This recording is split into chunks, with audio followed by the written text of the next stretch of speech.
ತಾರೀಕು ನಾವು ಈ ರಾಜ್ಯದ ಎಲ್ಲ ದಲಿತ ಸಂಘಟನೆಗಳು, ಹಿಂದುಳಿದ ಸಂಘಟನೆಗಳು, ಮಹಿಳಾ ಪರ ಸಂಘಟನೆಗಳು ಮತ್ತು ಅಲ್ಪಸಂಖ್ಯಾತ ಸಂಘಟನೆಗಳಿಗೆ ಇವತ್ತು ಈ ಪತ್ರಿಕಾಗೋಷ್ಠಿ ಮೂಲಕ ಕರೆ ಕೊಡ್ತಾ ಇದ್ದೀವಿ. 20ನೇ ತಾರೀಕು ಎಲ್ಲ ಜಿಲ್ಲೆಗಳಿಂದ ಸಹಸ್ರಾರು ಸಂಖ್ಯೆಯಲ್ಲಿ ಬರೋದ್ರ ಮೂಲಕ 2023ರಲ್ಲಿ 2024ರಲ್ಲಿ ಪಾರ್ಲಿಮೆಂಟ್ ಚುನಾವಣೆಯಲ್ಲಿ 420 ಕಳ್ಳರು ನಾವು ತಗೊಂತೀವಿ ಅಂತೇಳಿ ಒಂದು ಧರ್ಮದ ಅಮಲನ್ನ ಈ ಸಮುದಾಯದ ಮಧ್ಯೆ ಬಿತ್ತೋದ್ರ ಮೂಲಕ ನಾವು 400 ಸೀಟ್ ಗೆಲ್ಲಿಸ್ತೀವಿ ಅಂತ ಹೇಳ್ತಾ ಇದ್ರು. ನಾವು ಅವಾಗ ಹೇಳ್ತೀವಿ 400 ಸೀಟ್ ಗೆಲ್ಲಿಸೋದು ನೀವು ಬೋರ್ಡ್ ನೋಡಿಲ್ಲ, ಯಾಕಂದ್ರೆ ನೀವು ಯಾಮಾರಿಸ್ತೀರಿ ಅಂತೇಳಿ.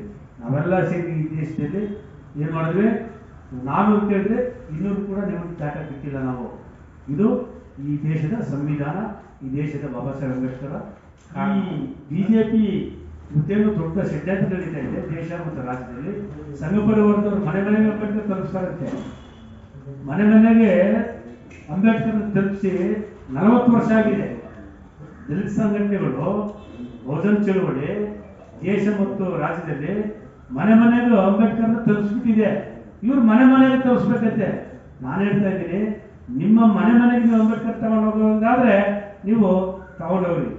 ನಮ್ಮ ಮನೆಗಳಿಗಂತ ನೀವು ಬಂದರೆ ಕಾಲನೇ ಆಗಲಿ ಕೇರಿಗಾಗಲಿ ನಿಮ್ಮನ್ನ ಬಿಟ್ಕೊಂಡಾಗ ನಾವು. ಯಾಕಂದ್ರೆ ಅಲ್ಲಿ ಬಾಬಾ ಸಾಹೇಬ್ ಅಂಬೇಡ್ಕರ್ ಅವರ ಅವನೇಗಳು ಕಟ್ಟಾನೇ ಇದ್ದೀವಿ, ಅಭಿಮಾನಿಗಳೆಲ್ಲ ನಾವು ಯಾರು ಅವನೇ ಇದ್ದೀವಿ.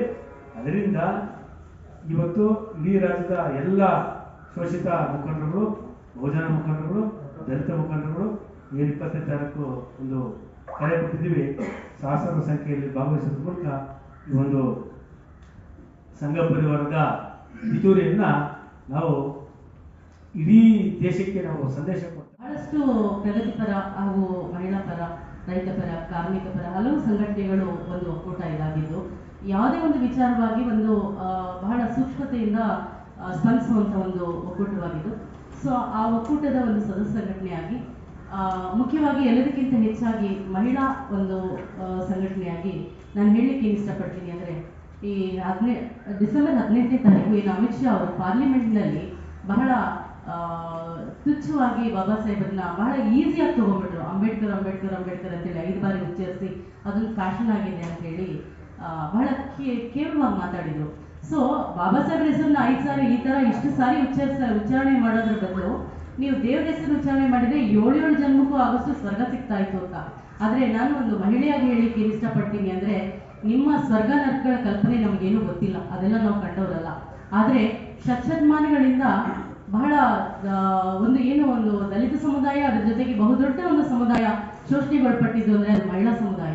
ಸೊ ಈ ಸಮಸ್ತ ಮಹಿಳೆಯರಿಗೆ ಒಂದು ಅವ್ರನ್ನ ಏನು ಒಂದು ಚಾತುರ್ವರ್ಣ ಪದ್ಧತಿಗಳಲ್ಲಿ ಮತ್ತೆ ಈ ಮನು ಸಂವಿಧಾನದಲ್ಲಿ ಬಹಳ ತುಚ್ಛವಾಗಿ 4 ಗೋಡೆ ಮಧ್ಯೆ ಅವ್ರನ್ನ ಕೂಡ ಹಾಕಿ ಸರ್ವ ಹಕ್ಕುಗಳಿಂದ ಅವ್ರನ್ನ ವಂಚಿಸಲಾಗಿತ್ತು. ಸೊ ಅಂಥ ಒಂದು ಹಕ್ಕುಗಳಿಂದ ಅಂಥ ಒಂದು ಬಂಧನದಿಂದ ಅವ್ರನ್ನ ಹೊರಗೆ ಕರ್ಕೊಂಡು ಬಂದು ನಮ್ಗೆಲ್ಲರಿಗೂ ಒಂದು ಬದುಕಿರುವಾಗಲೇ ಒಂದು ಮುಕ್ತಿದಾತರಾಗಿ, ನಮ್ಮ ಸಮಸ್ತ ಮಹಿಳೆಯರಿಗೆ ಒಬ್ಬ ಮುಕ್ತಿದಾತರ ಅಂದರೆ ಡಾಕ್ಟರ್ ಬಾಬಾ ಸಾಹೇಬ್ ಅಂಬೇಡ್ಕರ್ ಅವರು. ಹಾಗಾಗಿ ನಿಮ್ಮ ಸ್ವರ್ಗ ನರಕ ನಾವು ಕಂಡಿಲ್ಲ. ಬಾಬಾ ಸಾಹೇಬರು ಅವ್ರು ಇರುವಾಗಲೇ ನಮಗೆ ಸ್ವರ್ಗ ಏನು ಅನ್ನೋದನ್ನ ಈ ಭೂಮಿನಲ್ಲಿ ಸೃಷ್ಟಿ ಮಾಡಿ ತೋರಿಸಿದ್ದಾರೆ.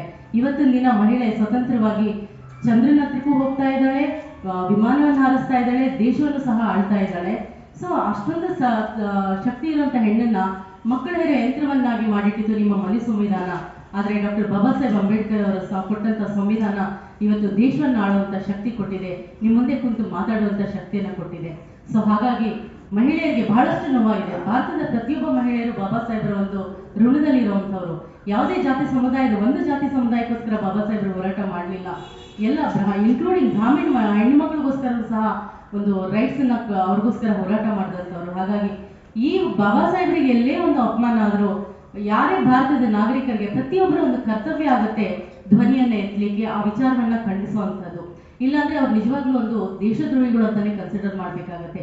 ಇವತ್ತು ಬಾಬಾ ಸಾಹೇಬ್ರ ಬಗ್ಗೆ ಒಬ್ಬ ಗೃಹಮಂತ್ರಿ ಹೋಗಿ ಮಾತಾಡ್ತಾರೆ ಅಂದ್ರೆ, ದೇಶದ ಗೃಹಮಂತ್ರಿ ಬಂದು ಮಾತಾಡ್ತಾರೆ ಅಂತ ಹೇಳುವಾಗ ಅವ್ರ ಮನಸ್ಸಿನಲ್ಲಿ ಯಾವ ರೀತಿ ಮನು ಇದುವರೆಗೂ ಸಹ ಮನೆ ಮಾಡಿದ್ದಾನೆ ಅನ್ನೋದನ್ನ ನಾವು ಅರ್ಥ ಮಾಡ್ಕೊಳ್ಬೇಕಾಗಿದೆ. ಉದ್ದೇಶ ಈಗಾಗಲೇ ಎಲ್ಲ ನಾಯಕರು ಅದ್ರ ಬಗ್ಗೆ ಹೇಳಿದ್ದಾರೆ.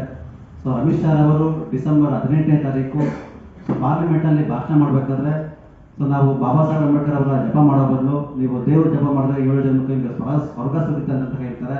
ಆದರೆ ಅಮಿತ್ ಶಾಗೆ ಗೊತ್ತೇ ಇರಲ್ಲ. ಅವ್ರು ಇವತ್ತೇನು ಉನ್ನತ ಹುದ್ದೆಯನ್ನು ಅಲಂಕರಿಸಿದಂತಂದ್ರೆ ಯಾವುದೇ ದೇವರು ಕೊಟ್ಟಂತಹ ಒಂದು ಸಂವಿಧಾನದಲ್ಲ, ಅದೇ ನಮ್ಮ ಬಾಬಾ ಸಾಹೇಬ್ ಬರೆದಂತಹ ಸಂವಿಧಾನದ ಅಡಿಯಲ್ಲಿ ಉನ್ನತ ಹುದ್ದೆಯನ್ನು ಅಲಂಕರಿಸಿ ಇವತ್ತು ಅವರು ಆಳ್ವಿಕೆ ಮಾಡ್ತಾ ಇದ್ದಾರೆ. ಅದನ್ನು ಮರೆತಿ ಎಲ್ಲ ಒಂದು ಕಡೆ ಬಾಬಾ ಸಾಹೇಬ್ ಅಂಬೇಡ್ಕರ್ ಅವರಿಗೆ ಇದು ತೇಜಾವಧಿ ಮಾಡೋದ್ರಿಂದ ಇಡೀ ಕರ್ನಾಟಕ ರಾಷ್ಟ್ರಾದ್ಯಂತ ಅಮಿತ್ ಶಾ ವಿರುದ್ಧವಾಗಿ ಹಲವು ಹೋರಾಟಗಳನ್ನು ಮಾಡಿದ್ದೇವೆ. ಅದೇ ರೀತಿ ನಮ್ಮ ಕರ್ನಾಟಕ ರಾಜ್ಯದಲ್ಲೂ ಸಹ ಎಲ್ಲ ಜಿಲ್ಲೆಗಳನ್ನು ಬಂದ್ ಮಾಡುವ ಮೂಲಕ ಅಮಿತ್ ಶಾ ಅವರನ್ನು ರಾಜೀನಾಮೆಗೆ ಒತ್ತಾಯಿಸಿ, ಇಲ್ಲಂದ್ರೆ ಗಡೀಪಾರು ಮಾಡಬೇಕಂತ ಹೇಳಿ ಒತ್ತಾಯಿಸಿ ಈಗಾಗಲೇ ಹಲವು ಜಿಲ್ಲೆಗಳಲ್ಲಿ ಹೋರಾಟ ಮಾಡಿ ಬಂದಾಗಿದೆ. ಅದೇ ರೀತಿ ನಮ್ಮ ಸಂವಿಧಾನ ಸಂರಕ್ಷಣಾ ಮಹಾ ಒಕ್ಕೂಟದ ವತಿಯಿಂದ 20ನೇ ತಾರೀಕು ನಾವೇನು ಹೋರಾಟಕ್ಕೆ ನಾವು ಕರೆ ಕೊಟ್ಟಿದ್ದೇವೆ, ಆ ಕರೆಗೆ ಆ ಒಂದು ಹೋರಾಟಕ್ಕೆ ಕರ್ನಾಟಕ ಭೀಮ ಸೇನೆ ಸಂಘಟನೆ ವತಿಯಿಂದ ರಾಜ್ಯವ್ಯಾಪಿ ಎಲ್ಲ ಒಂದು ಭೀಮ ಸೈನಿಕರನ್ನು ಕರೆತಂದು ಆ ಹೋರಾಟವನ್ನು ಯಶಸ್ವಿ ಮಾಡುವಂತಹ ಒಂದು ಜವಾಬ್ದಾರಿ ಎಲ್ಲರ ಮೇಲೆ ಇದೆ. ಸಂವಿಧಾನ ಸಂರಕ್ಷಣಾ ಮಹಾ ಒಕ್ಕೂಟದ ಒಂದು ಕೀರ್ತಿ ಈ ಒಂದು ಹೋರಾಟಕ್ಕೆ ತರಬೇಕು. ಯಾಕೆ ಅಂತಂದ್ರೆ ನಾವು ನಿಮ್ಗೆಲ್ಲರಿಗೂ ಗೊತ್ತಿರೋ ಹಾಗೆ ಮಲ್ಲಿಕಾರ್ಜುನ ಗೌಡ ಪಾಟೀಲ್ ಅವರು ಸೊ ನಾವು ಬಾಬಾ ಸಾಹೇಬ್ ಅಂಬೇಡ್ಕರ್ ಅವರ ವಿಚಾರವಾಗಿ ಎಲ್ಲ ಒಂದು ಕಡೆ ಹೇಳಿಕೆ ಕೊಟ್ಟಾಗ ಸುಮಾರು 1 ಲಕ್ಷ ಜನ ಸೇರಿ 2 ವರ್ಷದ ಹಿಂದೆಗಡೆ ಒಂದು ಹೋರಾಟ ಮಾಡಿದ್ರು. ಅದು ಒಂದು ಯಶಸ್ವಿ ಆಯಿತು. ಅದೇ ರೀತಿಯಲ್ಲಿ ಈ ಹೋರಾಟ ಸಹ ಯಶಸ್ವಿ ಆಗಬೇಕು ಅಂತ ಈ ಮೂಲಕ ಎಲ್ಲರೂ ಮಾಧ್ಯಮ ಮಿತ್ರರಲ್ಲಿ ನಾವು ಸಂಘಟನೆಗಳಲ್ಲಿ ಅಂಬೇಡ್ಕರ್ ಅನುಯಾಯಿ ಮತ್ತು ಅಭಿಮಾನಿಗಳಲ್ಲಿ ಎಲ್ಲ ಒಕ್ಕೂಟದ ಪರವಾಗಿ ನಾವು ಕರೆ ಕೊಡೋದಿಷ್ಟೇ.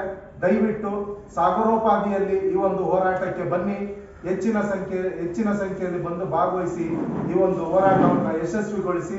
ಹೋರಾಟ 20ನೇ ತಾರೀಕು ಸೋಮವಾರ ಬೆಳಗ್ಗೆ 10 ಗಂಟೆಯಿಂದ ಬೆಂಗಳೂರಿನ ಫ್ರೀಡಂ ಪಾರ್ಕ್ನಲ್ಲಿ ಪ್ರಾರಂಭವಾಗಲಿದೆ. ಈ ಮೂಲಕ ಎಲ್ಲರಿಗೂ ಕರೆ ಕೊಡ್ತಾ ಇದ್ದೇವೆ.